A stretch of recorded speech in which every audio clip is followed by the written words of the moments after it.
পারছেন এটা কোন পার্টস অফ স্পিচ, এখানে মূলত অলটা দেওয়া ছিল অল। আচ্ছা নয়েজটাকে দেখে বোঝা যাচ্ছে কোন পার্টস অফ স্পিচ, তো শব্দ, এটা তো নাউন বলছে, নাম। এটা কি বুঝতে সমস্যা হচ্ছে নয়েজটা নাম নাউন? না ভাইয়া। আচ্ছা যদি আপনার বুঝতে সমস্যা হচ্ছে যে নয়েজটা একটা নাউন, যেভাবে এটা বুঝছি যে নয়েজটা নাউন, আর বাকি গুলার পজিশনটা একটু বললে ভালো হতো। নয়েজটা নাউন, নয়েজটা নাউন, যদি নাউনটা বুঝতে পারেন তাহলে এগুলো একদমই সহজ। তা নয়েজটা কি নাউন, নয়েজ মানে কি শব্দ, তাহলে এই শব্দ, এখানে দেখেন দিস মানে কি এই, তাহলে এই শব্দ, আমি কি বলছি,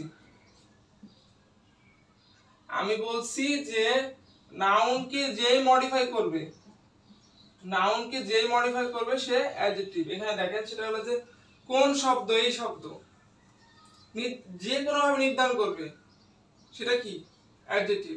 তাহলে এই শব্দ, শব্দটা কি এই শব্দ, তাহলে এই শব্দটাকে অবশ্যই মডিফাই করছে এই, যেহেতু নাউনকে মডিফাই করছে তাহলে এটা কি হবে অ্যাডজেক্টিভ।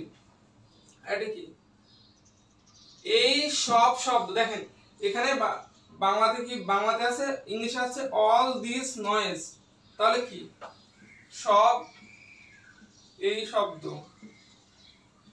এই শব্দ,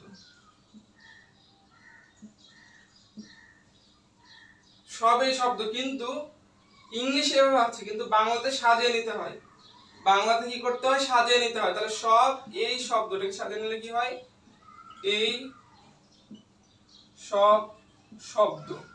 এখন দেখেন সব, এই সব, এটা কি সব, অল মানে সব, তাহলে সব কি শব্দ, এখানে সবটা কি মডিফাই করছে, শব্দ কি মডিফাই করছে, কারণ এই যে নয়েজ যদি বাদ দেন অল দিস, এখানে যদি নয়েজ না থাকে তাহলে তো এই অলটা কাউকে মডিফাই করছে না, এই অলটা নয়েজকে মডিফাই করছে, কারণ সব কি, সব হলো শব্দ, আর দিস এই শব্দ, সব শব্দ এই শব্দ, এগুলো কি মডিফাই করছে, নাউন কি মডিফাই করছে, নির্দেশ করছে, এগুলো বাংলা পড়লে বুঝে যাবে।